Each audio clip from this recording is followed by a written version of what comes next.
Welcome. In this video, this is video number 2 of this free video series. We're going to talk about ideals versus reality. Sitting here with Coach Rob of EgoEdge.com.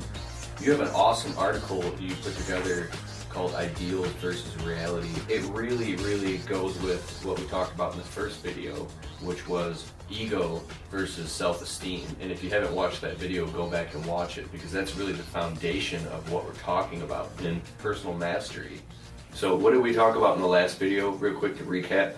Sure, we talked about how ego is a substitute for self-esteem.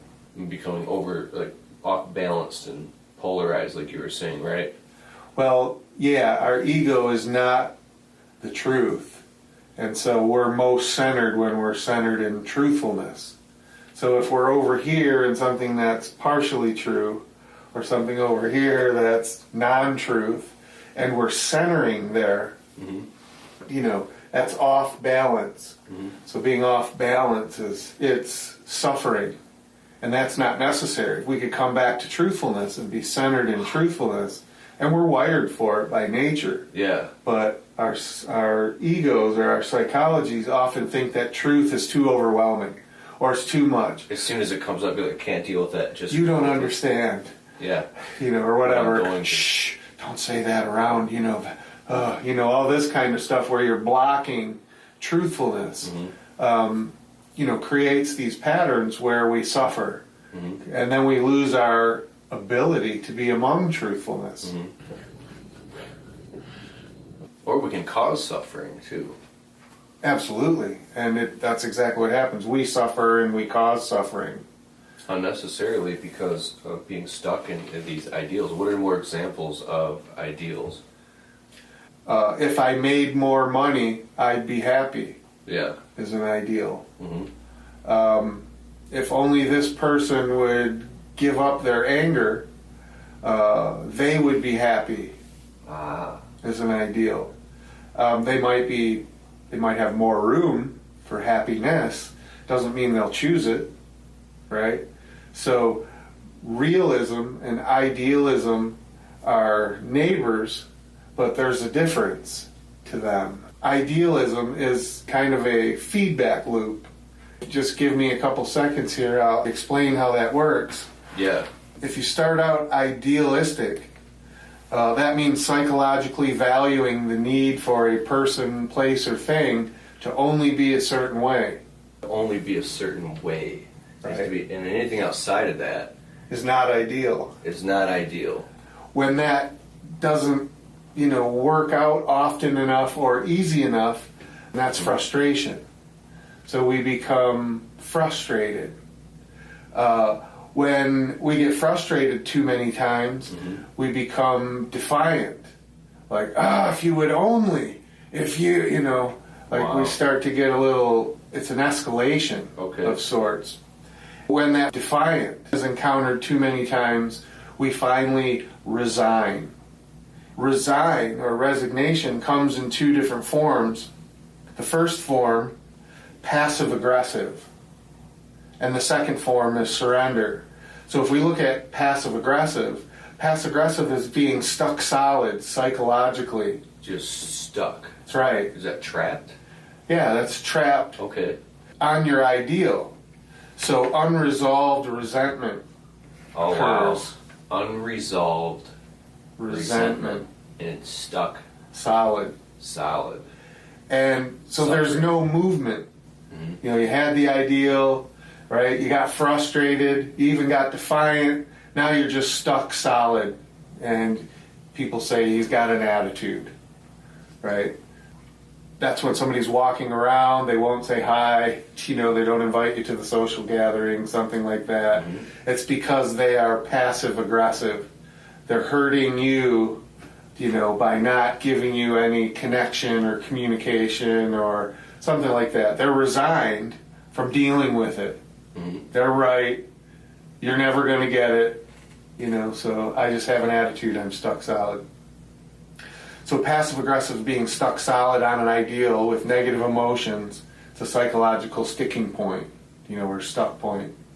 Now, the other form of resignation is surrender. And that's when you kind of get it. You're like, you know what, I'm giving up psychologically on my original ideal. This is healthier because it allows room for increased emotional adjustment. So you're not stuck. You can actually move because you've just surrendered the ideal.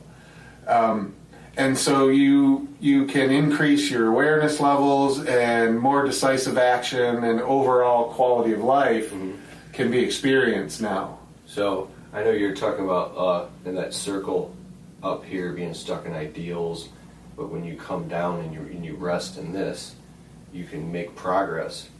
Well, we're getting close to that point. Okay. Yeah. We're at the tipping point because surrendering is the tipping point of this. So it's the next growth step. It's moving towards becoming the next step, which is aware. In an ideal, you only hold the ideal.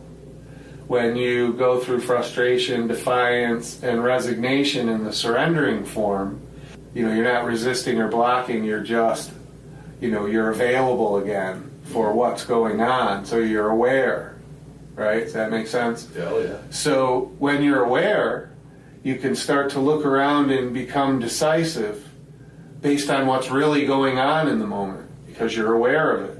You're not blocking this stuff because it doesn't line up with your ideal.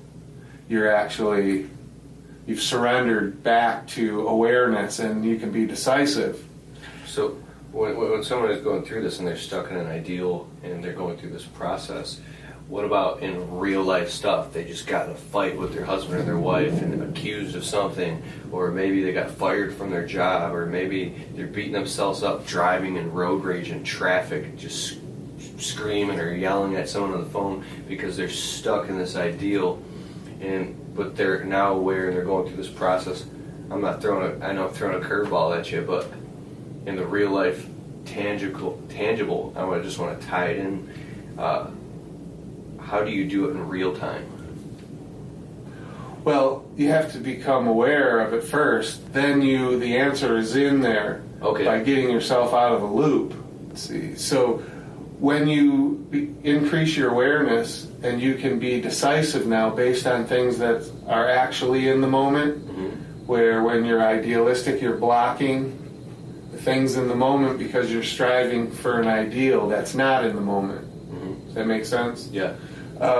So once you start to make decisions and you're moving ahead based in reality, you start to become committed to your decisions. And this is what happens when new decisions create new beliefs and values and thereby provide new conflicts with what's going on in the moment.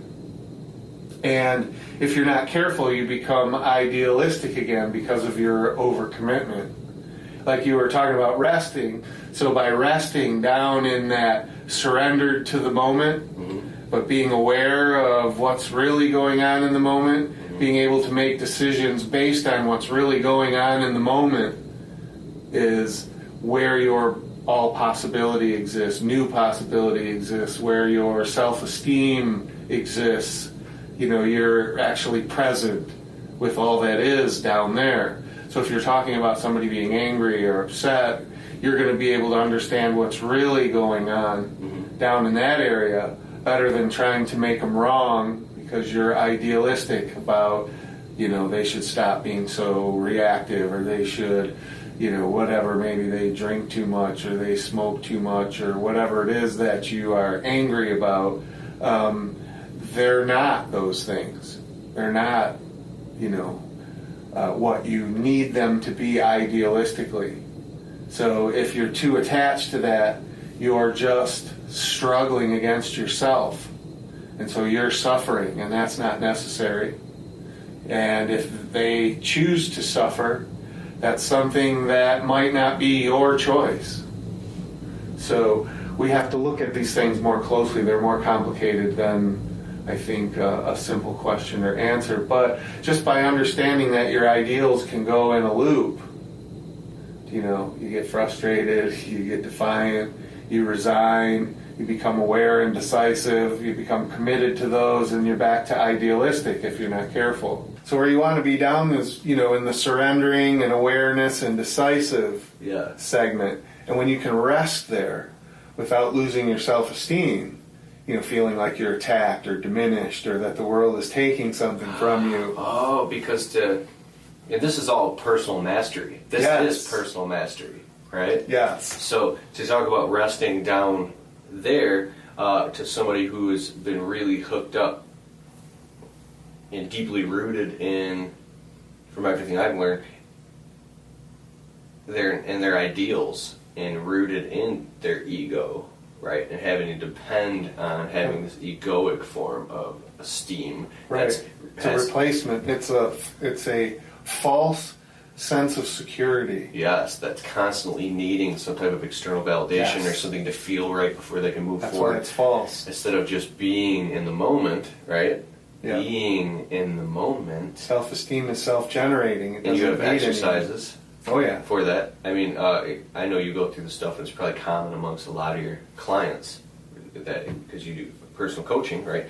But can it feel to let go of all that initially, like ego death? What I mean by that is because when you coached me back in the day, I mean, to be completely honest, I mean, in the middle of the night, I found myself, I was crying, and I felt like I was kind of losing control. And I called you up, and I was like, what's going on with me? How come when I begin to peel all this stuff off and come back to reality, it feels like something's missing? Sure. The saying, I think, that goes well with that is that my world is not falling apart, it's falling into place. Yes. Because the ego, when you take partial truths and you make that the center, you become egocentric, then you're off balance. And you keep forcing that to be your center. It takes so much. It takes a lot of energy to hold it out of balance, like something that's wobbling. And it becomes habit. It becomes heavy and like habitual. Mm-hmm. So you're off center, believing you're centered. It's suffering. So that's a suffering. Yeah, it's a struggle. You're disintegrating because there's a wobble. So your relationships don't really thrive. Your self-esteem is not thriving. It's challenged. So we tend to just, we can reduce ourselves and just want, to be left alone in our living rooms, and maybe, hopefully there's enough food in the refrigerator, and then that's like, peace. But Wow. really, that's such a small potential, for what people are capable of. So yeah, so we want to be careful about what we're blocking, what we're missing out on, and cleaning that up restores all kinds of new possibility. And essentially that's what we're missing, is new possibility. We get into such a habit that, what we did yesterday is probably about 90% the same as what we're going to do today. Mm-hmm. So to kind of put this in a conclusion, I want one more question I want to ask is, so if somebody starts to let go of their ideals and move into reality, that space, that space. Awareness. Presence. What can happen in a relationship of somebody else they're with that's also in that codependent space, whether it be employee, boss, coworker, or mate, boyfriend, girlfriend, fiance, husband, wife, any type of relationship? What can happen when you start to, you know what I'm saying? Move I think to reality. I would say new possibility. We know it's written on our heart Yeah. for what is possible. That's why we, gravitate towards art or music, or these sorts of things, because they remind us of what is possible. And if it wasn't, we wouldn't be attracted to it. Mm-hmm. So something is happening that diminishes our resourcefulness for that possibility in our own lives. And we tend to want to blame, I don't have enough money, my partner is an ass, my family was never there for, all these things which might be partially true, but they're not the truth. The truth is you are capable of new possibility, Yeah. if not all possibility, within reason. But if you want to be happier, if you want to be more successful, if you want to be faster, if you want to be able to relax, if you want to be, if you have those desires, that's all possible. Wow. So this is all in your free PDF download you've included with this video. So check that out. Make sure you download it, read it. There's a lot to learn from it. And what are we going to talk about in the next video? What are you going to share with us? The next video is going to be about different stages of growth and development. We all start in the first stage. When we realize that's insufficient, we start to develop second stage skills.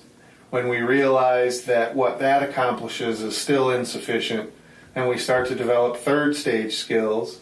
And when we realize that there's still more, then we enter the fourth stage. Whoa. So what are most people in just right now? Somewhere between first stage and second stage. Most people are between first and second stage. Yeah. And Heavier on the first stage side. so that means that not fully functional. Most Lowest function. lowest function, and then second stage is more functional. Yeah. But then you're talking about moving to the third stage. What does that look like? Well, the third stage is difficult for first stagers and second stagers to perceive as valuable. They get some glimpses. Yeah. Yeah. Just like the first stage people can't see value in the second stage because of what it takes from them. Wow. And this is personal mastery. Yeah. The journey to personal mastery. Sure, like we talked about in this article, if we could kind of rest in this awareness, Wow. Decisiveness, in that space is where our third and fourth stage possibilities exist. But if you're not there and you're stuck up here in your idealism, You're probably going to be first stage. Yeah. If you, exactly. So to move forward in that journey, this is a process, but it can be sped up. Oh yeah, just through awareness. Wow. Okay. Let's do it. All right. Cool.